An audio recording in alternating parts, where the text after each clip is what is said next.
Welcome to another episode of We Don't Die. I'm your host, Sandra Champlain, author of the book We Don't Die, A Skeptic's Discovery of Life After Death.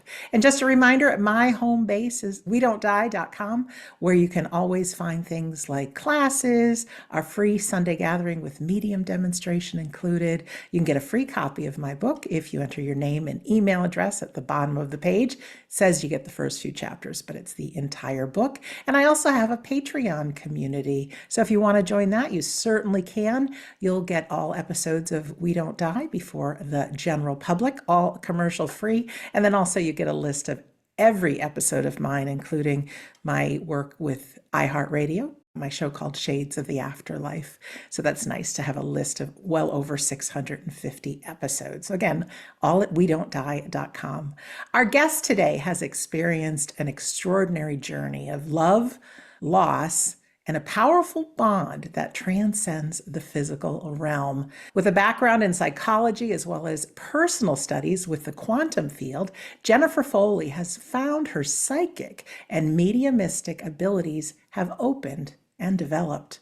She has recently published a memoir detailing her entire journey, which is called My Ghost with the Most, a widow's story to reconnection across the veil. You can find out more about her at her website, myghostwiththemost.com. Jennifer, welcome to We Don't Die. Thank you. Thank you. Happy to be here. Happy to be here with you. And this is the first time we're meeting, so it's very special. So if you wouldn't mind, let us know where you're talking to us from today, around the area anyways. You don't have to be specific. And your story, some of your past and what's happened. Sure, yeah. So I'm in South Carolina, but I'm basically right outside of Charlotte. And I've kind of always been interested in the afterlife, but never really had much reason to care. I never had a specific reason to really, go too deep into it until I had a lot of reason to go pretty deep into it. It's just a normal person living a normal life. And I had come out of a fairly long marriage. And after that, spent some time, kind of self-healing, and then went back to the dating journey and met my husband, and we dated for a while. Things moved extraordinarily quick, kind of both outside our character. We're both, very left-brained type analytical logistic people. And he had some things going on that just was really deep, a lot of undealt with depression and PTSD that sort of wasn't properly diagnosed till much later in life. And he ended up taking his life, unfortunately, in 2022. And that's, of course, a very tragic experience all in itself. But through that process, it's just been a whirlwind of events that have unfolded, and I realized that I could hear him. And so we have essentially continued our journey. We basically just continue our marriage. It's shifted and it's become different in how that kind of looks, but we still maintain that bond and communication. And that's kind of what our goal is kind of going forward, to help other people even know that that's possible, because I sure didn't know that that was possible until this happened. And then we ended up kind of putting our story into our memoir because he was just giving me so much content that I hadn't really heard before. And so that's kind of where the journey began. My goodness. Well, first of all, our thoughts and condolences with you. I know he's still alive. We know he's still alive, but having someone physically not with you and all of that, that whole world around his passing, we send lots of love for that. What is your husband's name? Chris or Christopher, either. Okay. I'm sure he's Yes, part of this interview as well. definitely. Okay. So you had an interest in the afterlife kind of before. Yep. And so then this happens. Yep. Well, I know it takes a while. I mean, grief is an incredible thing, and all those questions you ask yourself. I know there's some listeners and viewers who have experienced similar things. But what kind of things started happening that you couldn't deny that he's still around? Yeah. So it started relatively quickly. Obviously, I had a lot of anger and emotion that kind of had to be resolved. And sort of through the beginning stages, I kind of was doing what everyone was telling me to do in a sense, go to therapy, go to grief group, try a medication, maybe go on a date, not really to find like a love connection, but just to like feel something other than what I was feeling. And I started doing that, and it didn't matter who I associated with, like male wise, they would just disappear off the planet after like a couple conversations without there would literally be no correlation as to why, no disinterest, nothing, and they just would vanish. And after kind of 3 times in a row, I was like, this is interesting. And then I knew the day that we had my husband's funeral, that there had to be a way for me to connect to him. And I knew that I needed to talk to him. I just wasn't sure how I was going to go about doing that. So I started researching mediums myself. I started joining groups. I started researching mediums that had good reviews, all of these kinds of things. And I started getting a couple of my own sessions. But as that kind of unraveled, it would be like little things. Like I would go to the mail. I remember one day I would go to the mailbox, which is across the street from our house, and I would hear, "You look cute in that blue shirt," as I'm like putting the key in the, and I would just pause and look down, like, why would I say that to myself? Like, because it was essentially kind of like my voice, but with like his syntax sort of overlaid. And I was like, why would I say that? And these instances kept happening. I went to Walmart, and prior to his passing, he had gotten me an orchid that had stayed on my counter, and we had gotten in a fight at the time, and I'd ended up throwing it away. So fast forward to after he passed, I was in Walmart, and I left the checkout lane, and there's like a wall of orchids, and I heard, "You should get an orchid." Like, I don't want an orchid. Why would I want an orchid? Like, it just almost seemed kind of absurd in a way. Like, I have no reason for this. I went home, and it kept kind of building in my head. I went back, I ended up buying the orchid. But these things kind of kept happening. Like I would go in the bathroom, and I'd have a grief spell and just be sobbing with tears, kind of get it together. And I'd be looking in the mirror, and I would literally say to myself, "You look like crap," right? That's what we don't always say kind things to ourselves, unfortunately. And I was like, "You look like crap." And I immediately heard, "You're beautiful." And I was like, what? Like, why would I say this stuff to it didn't make sense to me. Then I started having my own medium sessions, and it didn't really matter who I went to. It didn't matter whether they were located West Coast, East Coast, across the pond. They didn't know us. They didn't know our history, anything. And he would always mention in some form or fashion, "My wife hears me. She just doesn't think she does." Wow. And that happened at least 3 different times in a row across 3 different mediums, where at that point I had to like sit back and be like, okay, I need to start assessing my thoughts because something's happening. I just don't quite understand it yet. And that kind of became the unraveling where I'd never meditated a day in my entire life before my husband passed away. I was willing to do anything. If you told me that it could help, I probably have tried it.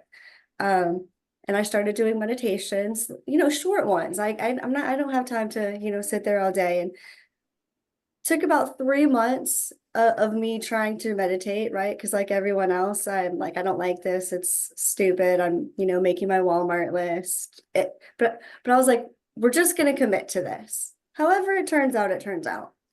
And about 3 months in, I had my first, what I would quote, an experience with him, where he handed me this. We were walking on the beach, and he handed me this seashell, and he told me strength comes from the inside. And that was the first time I felt like I'd had an experience where he had like handed me something. And it was so impactful. I didn't really know what he was talking about, but I even wrote like a note when I came out of it just so I could reflect on it. Well, fast forward about 3 weeks after that, one of the mediums that I deal with is primarily clairaudient, where she can kind of hear him really well. And he told her, she had no idea what he was showing her, and she goes, "He's showing me a seashell and it looks like a clamshell. And he's talking about something about strength being inside of it. And I almost peed my pants at that point. Because here I am thinking, like, like it feels kind of like a dream, but I guess I was with him. It's kind of that, I don't know, something happened, but I don't know what. Then when the medium verified it, I didn't know whether I needed to call a scientific journal, the news station. Like, I was like, what do you do with this? I had never had, this woman just validated an experience that I only had inside my mind. Like a third party validated something that didn't even happen in like the physical realm.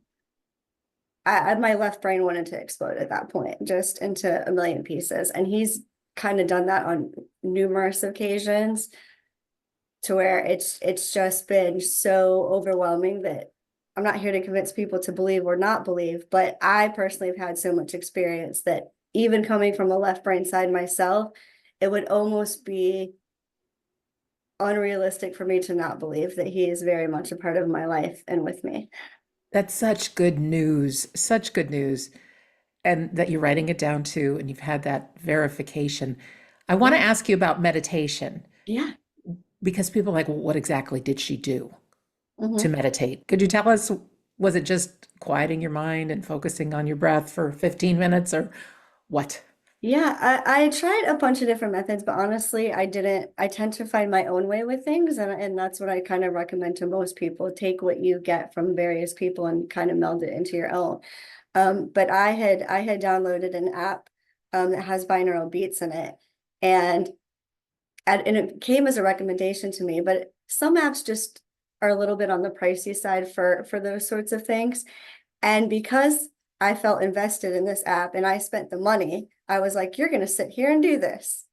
And I personally hated it, to be honest with you, right out the gate. It was like weird sounds, and sometimes they threw like an animal sound in there. It was just this whole weird thing. But I was like, we're committing to this. And I think my brain fought it for the entire time. And then finally, I call it kind of brain training. But at some point, I think my mind just gave up and was like, this is just what we're doing. We're sitting here for the 10 minutes and whatever happens, happens.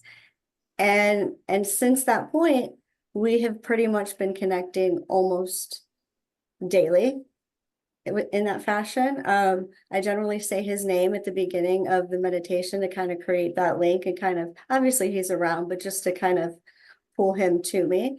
And away we go. And sometimes they're really epic experience. Sometimes it's just me, sitting on his lap crying for the whole time. But either way, it's an experience that we get to engage and essentially create new memories with. Powerful words. And I agree with you that it's not about the app you used. I've talked to hundreds of people, and taking that time to be in the present moment, however you want to call it, even a walking meditation, being so present without the mind chatter and doing something to kind of strengthen that muscle. Because, yeah, you want to think about grocery lists and everything, but just committing, like, this is what I'm going to do for 10 minutes. And your loved ones, our loved ones, they want us to know that they're with us. And so, okay, she's sitting there for her 10 minutes. This is it, So I'm sure your Mhm. husband is waiting for that moment. If I can ask, because I know he must have experienced much depression and unsettled things within his own mind in order Sure. to depart the way he did. Mhm. Has he been able to share with you things to either apologize or explain? And you don't have to get into personal things, you don't, but from Yeah. his side, I can imagine that all that he's left with really is pure love, and he can see life now from a whole different perspective. Yeah, it's honestly been life-changing for both him and myself. So while he was here, a lot of people were not aware. I was, of course, as his wife. He kind of kept that to him, to himself. So he looked like this, just outgoing, perfect guy. And he is in a sense, but he had so much turmoil within, and he was doing all the right things. He was on medication, he was doing EDMR therapy, he had a psychologist, all of the things that you're told to do. And unfortunately, through a series of behavioral events, I had him removed from the home, and things just kind of spiraled with him mentally. And So there was a lot of there's been a lot of healing on both sides, but one of the first readings that I had after he passed, probably the most tragic, and they're not like that now, of course, but I got the most epic apology that I think probably one could get. And but since that time, he's really been shedding a lot of light on. I kind of knew when he passed, I was in a place, I guess, where I didn't really question why. I understood, unfortunately, why he made the choice that he did. So I know some people are like, I don't understand how they could have done that. That wasn't one of the questions that I had. I understood it. I just was sad that I couldn't fix it. I couldn't make it better. And that he actually, I always knew it was kind of a possibility. I just didn't think he would actually go through with it. So I understood his why. And so I think he appreciated that when he crossed, that ultimately he knew that I knew why he made the choice. Even if I didn't like it, he knew that I understood the why behind it. And he's since then just completely evolved into this absolutely amazing spirit. He's literally known as the ghost with the most in different spiritual communities. But a lot of it he was saying is that he could articulate how he felt, but he never could fix it. And it was never, nothing could really make him feel comfortable in his own skin. And now that he's there, he's still all of the good parts of him. He's extremely funny. He's extremely charismatic, just probably one of the most outrageous ghosts. He sends me hilarious signs, all kinds of things. But you can see that layer of just mental torment kind of stripped away. But he's had to really work through that on that side. And I think our forgiveness on this side has really allowed him to release a lot of the stuff that he crossed with. And he's been able to clear all of that out, where he is just at, such a high vibration now, and just really pouring into myself, our family, people that I associate with have been able to hear him communicate with. He's come to my friends in dreams who aren't even mediums. Just he's all over. He's literally the ghost with the most. I love that you call him the ghost with the most. That is so happy. It truly is. And I was only once after the death of my dad and fighting with siblings, and I hit a deep, dark place. And not that I was going to take my own life, but it was a time that I got it. I got that human beings can feel so bad that you feel like there's no other option. Yeah. And it's so easy for people to say, oh, you should do something else. But I tell you, if any one of our viewers or listeners have hit that spot, and I think many of them have, that even though you don't act on it, you get it. You get it. You have compassion, plus all the brain chemistry and all that kind of thing involved. Can you talk a little bit about guilt? Kind of we kind of skirted around it, and I'm not saying you've felt a lot of guilt, but I know a lot of people do. They think they should be able to do something, that they should have been able to do or say something. That's out of our control, and guilt is a really hard thing to live with. It's really tough. I think we both have kind of had to take on a chunk of that and sort of release it. My guilt came from, right, the coulda, woulda, shoulda. Unfortunately, he had come to my door 2 hours before, and I was not home, sort of begging to speak with me, and I wasn't there. So that was a piece that really, like, I have footage of him on my Ring doorbell, and so a lot of those things, just the guilt as far as thinking you could do more. But then I've also sat with it long enough to realize that most of us in this situation, we all make mistakes constantly, and everything really is just a choice and an experience. And I really did the best that I could with the knowledge that I had in the moment that I was in. Could I have done better? Yes. Could I have changed things? Absolutely. If we knew what we knew now, then it would have all been course corrected, right? But in that moment, I didn't know a lot of these things, and I was helping him to the extent that I could. And unfortunately, I can't fix his brain. And then he's worked as well as a spirit, sort of releasing the guilt from just having to sort of see the difficulties that I am essentially now left with, being the one left here. And Yeah. so that's been something people don't really talk about, that the spirit side, although he's all love and light and happy, if you will. There's still that big empathy piece with him for having to, because he's so innately still connected to me. So when I have a bad day, he's very much witness to it. And so he's had to kind of work through having to see me constantly struggle, if you will. And so that's been challenging for him too. Yeah. Thanks for sharing that. I totally agree with what you say. Our younger selves did the best we could with what we knew. And Yeah. it's easy to say guilt is a waste of time, but our brains are designed sometimes like to create a habit of guilt and thinking certain thoughts, especially when we're grieving. So if anyone's going through that, try to short circuit it. Just say, I did the best I could at the time with what I knew. And right now I'm going to think about what I'm grateful for. So it Yeah. just short circuits it. You might have to do it many, many, many times, but I think that might help.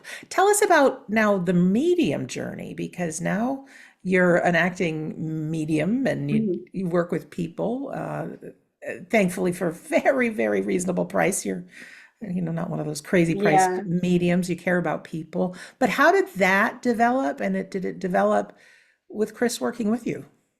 Yeah. So it through this journey, kind of once I learned I could hear him, I immersed myself in all of the things, right? All of the classes, all everything. And it got to a point where because I was so scientifically left brain based, I was like, well, if I can start doing mediumship and getting information from what I would call stranger spirits, and they're able to validate this, then in my mind, that's pretty scientific evidence that I'm definitely connecting to my own husband. And so it was more to almost it almost started as a joke in a way to put my own feet to the fire. Like, well, if you can do this, then you're definitely connecting to your partner. And so I was like, well, we're going to do this. And just kind of jumped in and had a few setbacks where I had a really large group at one point and I hit a large grief spell and just got so overwhelmed I deleted every single person by hand and just shut the whole thing down. Just things like that. People don't talk about the not so pleasant parts of it. And then now I have a smaller one that's mostly partners, but it is a journey and I kind of ebb and flow. But I've been trying to just do it for people because I know how I've had both amazing, amazing, amazing mediumship, and I've had maybe some not so great ones. And I think it's just maybe how they're taught. It's like any service, right? You get great service sometimes, and sometimes it's maybe not so good. Um, and so I kind of wanted to create a space specifically. My primary focus is to help people with partners, so spouses, boyfriends, girlfriends, husbands, wives, whatever the case, because I personally resonate strongest with that connection and I know how impactful, and like I wouldn't be here if I didn't have mediumship, and I almost wasn't. um so we kind of want to pay that forward, and that's sort of our journey where not only do we do mediumship, but we also do afterlife partner counseling. And prices are all the same, all of that, but it's simply just teaching. While I can do it for you, I really want people to believe that they can do it themselves. And even if even if they're not, hearing paragraphs, if they can maintain any kind of connection, it's going to infinitely help their grief journey. So Chris and I sort of work together as far as giving people tools and different, and not limiting it, like different ways to connect from sort of a practical standpoint and not just, sit in a meditation. While that's one piece, it's kind of like saying get healthy. Like we all kind of know that, but like how do we actually do that? So that's kind of our focus going forward, is just to give people practical ways, methods, and standpoints where they can pull tools from a tool bag to help them depending on what kind of day they're having. Yeah, in a moment, I want to ask you about some of those tools because I'm sure there'll be people that pick up, your memoir, but also just to give people a hand. But I want to go back a little bit about mediumship. We've been doing medium classes online since 2020, and so many people say, "Well, I don't want to be a medium." And it's really not about that. It is about learning how your soul communicates psychic and mediumistically. It's about spiritualization of yourself. You can't go through it without also having like a growth spurt spiritually yourself. Mhm. But then there's magic within practicing doing medium readings on your fellow, say, Zoom partners, because Mhm. you're thinking things in your or you're in your imagination, and they might be in your own voice, or you might think, oh, I'm seeing something that happened to me in the past. And once you put a voice to that, the other person's like, yeah, I can understand that about my loved one. Yes, yes, yes. And Mhm. it's one of those experiences that takes you from hoping that there's an afterlife to really believing. And it's coming from your own self. It's, medium readings are great. Don't get me wrong if you're working with a good medium. But when you're the medium and you're having these experiences, you realize, like you with Chris, this isn't my imagination. He's really with me. Yeah. So, Yeah, he's come through with such refutable evidence down to I've even had sessions where they can only see my face on some of these Zooms, so you can't. I didn't leave the house to have no pictures. He's even told them what color pants I had on in real time. I think I even like have it documented. She's like, he's talking about blue, something with blue pants. Like, who wears blue pants anyway? I happened to be working out, going to work out that day, and had like these bright blue, royal blue spandex leggings on. She's like, do you have blue pants on? Like, I don't know why he's talking about this. I was like, I looked down and it was like my brain, sometimes my brain almost, it's like I know it's real and he's with me, but there's always that piece that his evidence is so strong sometimes that I almost don't even know what to do with it because it's intense. I mean, he's told them like where the doors are in my house. He's recited notes back that and birthday cards that no one else has read anywhere ever. He, as a joke, likes to send male anatomy clouds sometimes, like really big ones. And I thought that was a joke. I was like, there's no way. There's no way you're gonna send that. I had a session. She's like, he's gonna send you those type of clouds. And I was like, thought it was a joke. I'm like, 2 weeks later, I'm going for a walk. I look up, I'm like, no, no. Took a picture. Then I took him on we went on once we got the book done, we just went on like a 1 day little beach thing just to like take a breather, right? And the weather was like terrible and I almost canceled it. And the whole drive there, I'm like crying. It's like pouring. I'm like, please make it the weather like sunny for 2 hours. I got there, the clouds were as black as night. I'm like, we're just gonna sit outside in the rain then. That's what we're gonna do. Those clouds shifted all the way. The sun came out for 2 hours, and I got the largest male anatomy cloud that I have ever seen to this day. And had a session a few weeks after that. And he's like, I told you I was going to send you a cloud. I was so happy you went. I even helped the weather for you. I was like, what? that's crazy. It's He, crazy. the If it sense of didn't happen, like I wouldn't believe it Yeah, myself. the sense of humor he has is great. They don't lose it. We don't lose it when we move on to the other side. I'm just reminded there was a gentleman that I talked to, and uh, a man had passed, and he was so energetic. They called him the human exclamation point because he Oh, was always so excited. So at his funeral, they were at whatever beach on the coast. There wasn't a cloud in the sky, and they released his ashes into the water. And of course, crowds and crowds of friends. And in live time on video, you can see a cloud form as an exclamation point. it's amazing. I gives me goosebumps to this day because I got to see the pictures and I thought, oh my goodness, I don't know how they do it, but it's great that they do. So, what kind of things can we do to connect with our loved ones? Would you share that? Like different Different tools or tools just besides meditating. You had just said that when you work with people, it's not just through meditation. yeah. So I like to kind of, and I notice Chris kind of appreciates, so it's kind of like if he can give me explanations to things through my brain, then generally it'll be helpful for other people that are sort of having these. So while meditation's great, I definitely don't limit it to that. So, and this is some of the things that we talk about, which I'm sure you're familiar with the brainwave states, but anything where you're sort of in that relaxed, monotonous state. So we've had great experience just walking. And sometimes I'll just wear my earbuds, but I won't necessarily even have anything playing. I think a key thing is to just engage with them. And this is the hard part because we feel like we're pretending in a way, but to engage with them like they're still here. So if I'm going on a walk, I'm talking to him. I usually kind of initiate.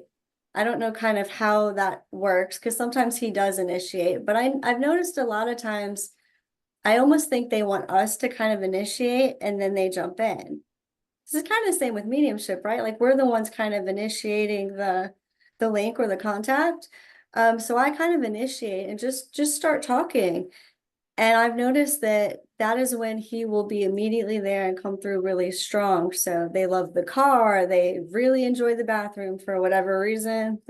uh, taking a bath, being in the shower, when you first wake up, when you first fall asleep, really just incorporating them sort of in the day to day, even if it's only a few minutes, because like our time's not their time.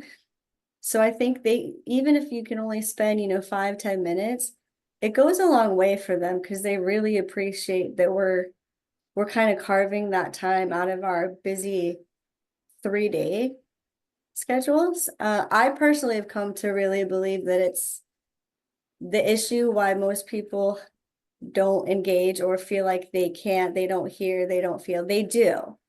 It's just we are far too busy. We're everywhere doing all the things and our brain is going a mile a minute that we never really slow down enough to widen our perception. And that's where we get stuck. Absolutely. How about writing and journaling? Is that a good way, do you feel, to connect with your loved one? Absolutely. So I'm very much, I can give you evidence, but the best way that you're gonna continue your connection and believe is for you to get your own evidence. So I do automatic writing. I also just journal to him as myself, like about my day, but I've also done automatic writing where I would essentially structure it the exact same way you would set up a meditation. I would kind of call him in my mind. If you want, music in the background, fine. Silence works, kind of whatever. And then I just would kind of tell him in my mind, tell me anything that you want me to know. And I would write down whatever he flows to me. And then as soon as I have to really pause to think what word or what would come next, we're done. And kind of through doing that, I've gotten stuff from doing that where I've gone back and read it. Not only does it not, it sounds so unlike me that is evidence in itself because that's not how I talk. That his language is much more, he uses a lot bigger words than I do. His language is a lot more fluent and it doesn't sound like me at all. So I highly recommend to people, even if they think they're making it up at first, at some point, the majority of that content's going to start not being you if you just stick with it long enough to get past the fact that you think you're making it up. Great words. Yeah, I often say could be 99% you, 1% them, but with the practice, because they're learning it too. I don't Exactly. think there's a book they get when we migrate to the other side that's got all the keys to the universe. And Yeah. people respond in different ways. And it's like, hey, she's listening. I do love his sense of humor, and I love when those thoughts come in out of the blue and just reminding people they probably will be in your own voice, whether it's your soul speaking, your guides, your loved ones. It sounds like you. Oh, tell us about the book, My Yeah. Ghost with the Most. Yeah. So this is our book. So actually this background picture, I actually went to a grief retreat in October. So he passed away June 1st, 2022. In that October, I thought it would be a good idea to go to a grief retreat. Sounds good in theory, sounds nice and lovely. It wasn't. It went horribly, tragically wrong. And because I got in such a really terrible mental state. I actually reached out to one of the mediums that I had just briefly worked with. She had no obligation to connect with me. I just was a normal client to her at the time. I just didn't know.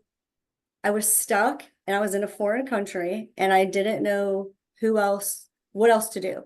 How else do I hear from him? But I need to hear something almost like right now, or I don't know that I might make it home. It was that sort of. And she's like, I can't, I'm busy. And of course, I can't make her stop what she's doing to connect for me, right? Not even 20. So I just kind of sat there crying and was like, I don't know what I'm going to do. Not even 20 minutes later, she messaged me back and goes, I've been doing this a long time. And usually I kind of have blocks up when I go to the grocery store or whatever. She goes, very few spirits are able to get through when I'm sort of not in that state.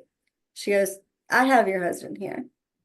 And she gave me a few words of wisdom. And then she said, he's saying that you'll be home soon and to watch the sunset. I'm like, okay, I mean, that sounds a little cliche considering the state I'm in, but okay, it was something to grab onto. I went for a walk 2 hours later, and although the covers obviously modified some, the actual background sunset is not filtered. This is the actual sunset that he sent me. Epic. And so that became the cover of our book. And a lot of the mediumship that I've had done is channeling work. And this is where I like to kind of tell people, I've had people be like, I wish my partner was like, like Chris or this and that, because he is a little outrageous with his, ghosting sometimes. But he's a person kind of like how he was here. His demeanor when he was in a good, happy state was that extra outgoing. So he's very much still like that on the other side. And so their personalities kind of remain. If they're a quieter spirit, they're just not going to maybe be so extra. So he has a lot to say on all different topics. He's known as Coach Chris. He's even been known to give the mediums that I'm seeing advice for themselves in the middle of our sessions. But we've had a lot of channeling work done, and the responses that he was giving to some really, really tough and challenging points in my life, right? Like you can imagine just the tragedy after that. I had a lot of hard questions and a lot of things that we had to work through. And the responses that he was giving me was so mind-blowing that I just started like collecting them all and putting them into a Word document. And I really felt like I needed to be a voice for him because he didn't have one in the 3D anymore. And a lot of his story is sort of misconstrued, right? What people think regarding unaliving and what happens, what doesn't happen, and what led up to that. And there just was a lot of things that people just didn't know. And then as well as our own journey. And so we wanted our truth to sort of be told. And especially these things that he has to say from the afterlife. So what I have to say, it's not that interesting, right? It's what he has to say.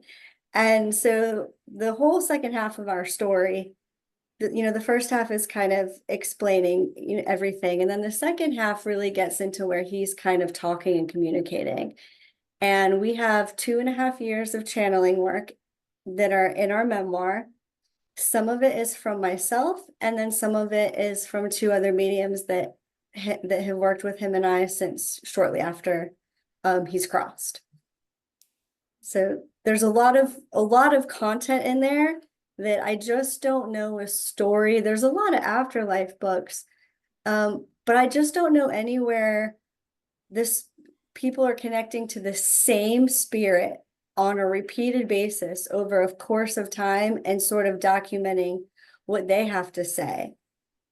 Because what he said at the beginning is nothing like the stuff he says now, because he's healed. He is kind of healed in a sense too. And I really just, from what I've seen, I don't know of anything really out there that sort of really kind of captures what they have to say about things across time. So we're happy to kind of get it documented, kind of a labor of love. And honestly, it was really just for our girls to have something for when I am no longer here, so that while they may not understand all the nuances and reasonings why, when they're, an adult, when they're adults and they can kind of reflect on it better, they'll be able to understand a lot better about, why things were the way they were, and a lot about our story. How old are your girls? I have an 18-year-old, an almost 17-year-old, and then which are from my first marriage, but he considers them his own, of course. And then he has a biological 10-year-old that resides with her mom. Mm, tough for everybody. Yeah. Do you know if he's communicating with them or if they shared anything? It's a very personal journey for Yeah. each one, and it, can come across as our imagination. But have you spoken with them about this? Unfortunately, she's cut off communication, so I'm not able to engage with his daughter. But through our sessions, I do know that he is around her obviously all of the time. He has actually said he's been, because she's still on the younger side still, he's actually been trying to get her to see him. I'm like, "Ah, I don't want to be jealous of a 10-year-old, but here I am." But he's trying to get her to see him. Unfortunately, if I could work with her, I could, maybe help her be able to communicate, but we're not able to do so. And that's part of the reasoning for the book too, is that hopefully she can kind of understand it better when, once she's has the maturity and the understanding to be able to do so as an adult. Yeah, and time goes by fast. I Yeah. know I didn't have an opportunity, unfortunately, after my dad died. Uh, Relationships were awful between my siblings and I couldn't see their kids. Yeah. And when they got to a certain age, they found me. So that was a miracle. And so you just never know. And, of course, I think we can talk to all people, soul to soul, whether they're living or not. Do Yeah. you have tools in the book too, like you'd mentioned today, recommendations of having people connect with their own loved ones? Yeah, there's some. It's not so much a how to, but more we really wanted to, and I think that this would have helped me kind of early on in the journey. I didn't know what was possible, right? There's really no guidance, and I didn't know that there were other people doing this. And then I sort of found some groups, but then it just was almost difficult for my brain to comprehend that people were maintaining marriages, or and even if you're not married, it's not like that you need to be married, but even just maintaining that sort of love bond, right? I didn't know that you could continue to really do that. And I think Chris's demeanor as a coach and as a teacher, and being outgoing as he is across that side as well, we don't really know how far we can take it yet. Like, we're first almost like the guinea pigs, if you will. Like, we don't really know. And so I think putting these experiences out there will sort of open that gate for more people to really be like, well, I had something similar, or my person did this. And we can really kind of, I don't push the envelope a little bit to, I mean, might as well bring the veil down at this point, right? Might as well bring it down. Is it important to journal, you think? Because our minds can go back to this is all my imagination, this is crazy. But then looking back on some written words like, no, this really did happen. These things really did happen. I cannot speak enough on the importance of getting it written down. I'm almost to the point, even when I see a medium, I know most do Zoom. I do Zoom. I love Zoom. But there's something about the written word. So even if you get it transcribed, or you write down parts, or you do channeling or automatic writing yourself, or if you come out of a meditation, I always tell people, I have notebooks all over the house. If they use the voice recorder into your phone. If you're in the car and you hear something and you can't write it down, you can always voice note it.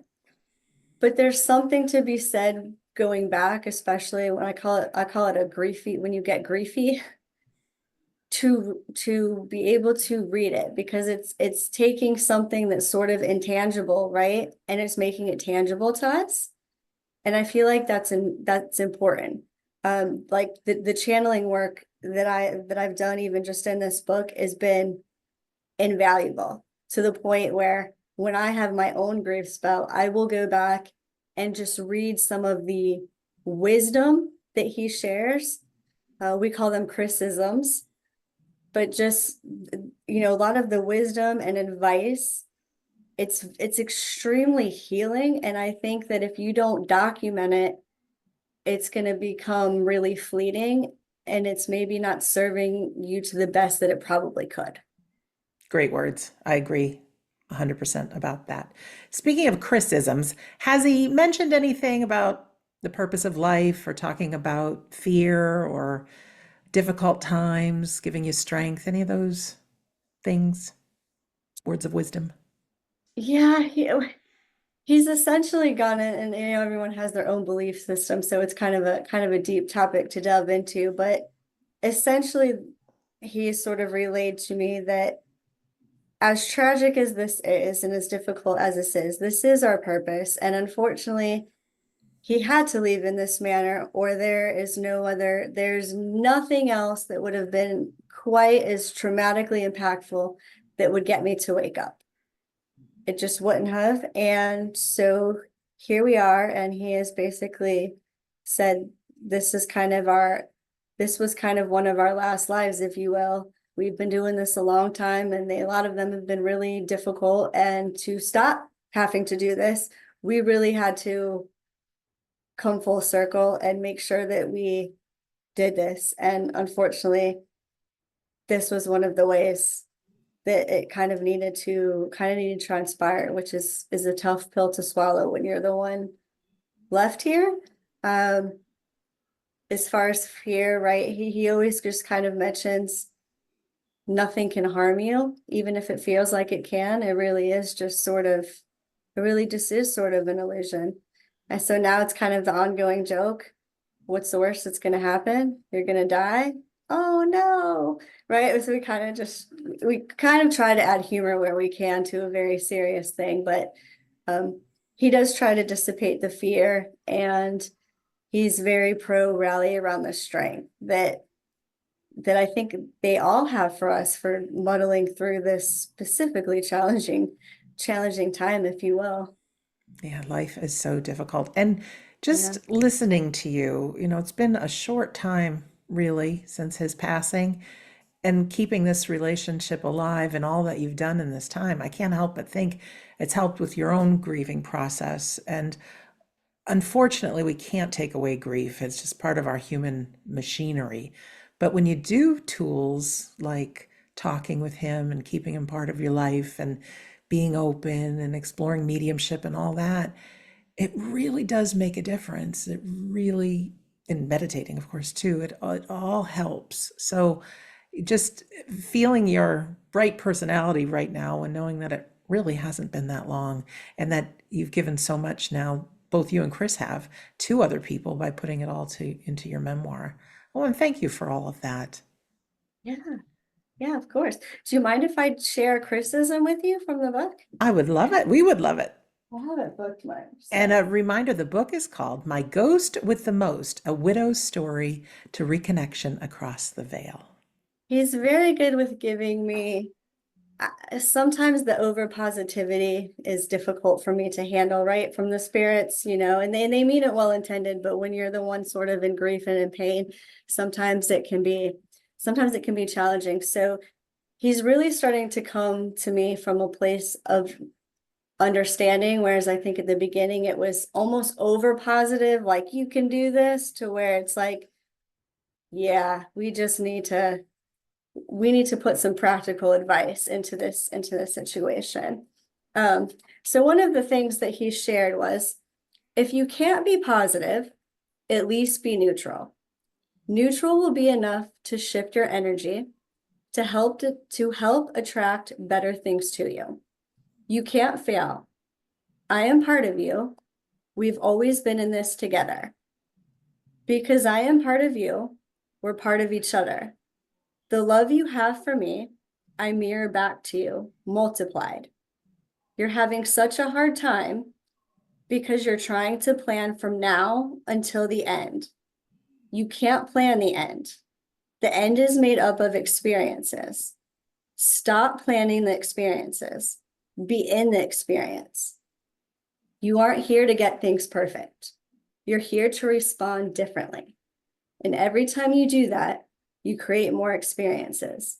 This puts you back in alignment with who you really are. Thank you so much for sharing that. We'll look forward to more Chrisisms as well. What can we find on your website, myghostwiththemost.com? Yeah, so there's of course the link to our memoir on there, and then there's also a little bit of information personally about myself. There's also my contact information, and then of course the services I offer, which there's sort of a collection, but one of the main things that I try to offer that's maybe a little bit different is the afterlife partner counseling. And that's really, there is some mediumship involved in the sense that I am going to be tapping into your person or your partner, where I sort of speak with them as to what they think would be most helpful to you as far as enhancing your connection. And then we basically have a session that kind of work through where you're at, where you want to be, and sort of just from a practical step of how to actually start communicating with your partner. Excellent, excellent. I ask the mediums that come on this show if they offer the 10-minute guarantee because I really like to share mediums that do that. In the first 10 minutes, if you don't feel a connection, either with yourself or with your recipient, that the reading can come to an end and no money changes hand. Will you take part in that? Yeah, yes, absolutely. And sometimes it's, either we're having a bad day, you're having a bad day, or it's just not. I always tell people you have find the person that resonates to you because that's likely coming from your person. And they generally kind of communicate similarly. So if a spirit was, kind of on the quieter side, this is not always, but clairvoyant medium maybe a little bit better. I've got a wordy ghost who likes to talk, so he does really well with mediums who are more on the clairaudient side. And just to find the good fit. So to answer your question, yes, absolutely. I always will offer that guarantee. And then the counseling is more really just delving in to helping you do it yourself. And that way you can enhance it and keep it going on your own. And mediums are great tools. It's not like I don't want you to come keep seeing mediums, but you can't always afford it or have the time or whatnot. So I always tell people the mediumship sessions should be good for when you need it or you get stuck or you hit a grief spell. But the afterlife partner counseling is going to be the fill-in for you for all the in-between so that you're not waiting 2 months, 6 months, a year in between sessions to be connecting to your person. I love that. That's a different take on it all. What haven't you shared, or are there some thoughts you want to share with our listener or viewer just before we end today? I would probably just say I personally didn't know that you can continue your relationship to the point where they are innately involved in your everyday life. Now, I'm not saying this is true for all spirits, like grandparents, great grandparents. They may not have a need to be not that they don't care, but they just might not have a need to be quite as innately tied as, say, a child or a partner or a spouse who tend to be kind of like right here. And that has been sort of eye-opening to me to really love on that, because I think that if you don't tap into that, you're just missing a chance for more love and information and connection that you wouldn't get. I've gotten so much wisdom from my husband and unconditional love that I think some people are almost like, my husband is alive and in a body and doesn't even do what your ghost husband is doing for you. And to me, that speaks more than anything else, because if he doesn't have a body to do those things, then he's strictly doing it with his essence and his love. Beautiful words. And there's so much baggage when we're in a human being body. There is needing to be right, making people wrong, being afraid of what people think of us, not being fully self-expressed. There's a lot going on. So now that he has migrated to the other side, he is just pure unconditional love, truly. Well, Jennifer, thank you so much for being our guest today. Thank you. I appreciate you having me and getting to share our story and tell you about my husband. I love it, love it. And thank you to Chris, who's behind the scenes too, part of this as well. You can visit Jennifer's site at myghostwiththemost.com. And of course, her book is called My Ghost with the Most, A Widow's Story to Reconnection Across the Veil. And thank you to our listener or our viewer for being with us today. As a reminder, we-don't-die.com, that's my home base. Please don't miss our free Sunday gathering. It happens 2 o'clock New York time on Zoom every single Sunday. Whether you join us live or you register, you'll get the replay. They're inspirational. They help you live a powerful life filled with music and joy and fun, and then a medium demonstration at the end. So maybe your loved one will come through. And even if they don't, you see just how close our loved ones are to us. They're very much a part of our life.